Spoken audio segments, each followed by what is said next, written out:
আসসালামু আলাইকুম গাইস।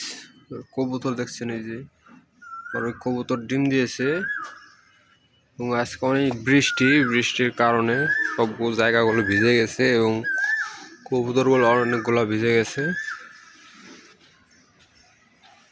এখন রোদ উঠতেছে না, অনেক সমস্যা, প্রচণ্ড বৃষ্টি হয়েছে এই সাইডে।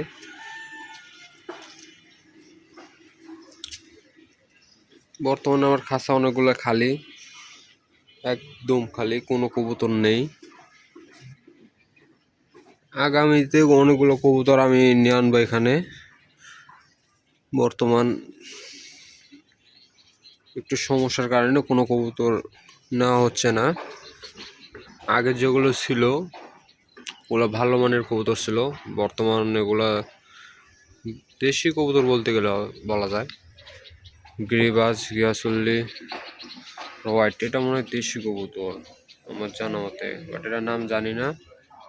যাই হোক,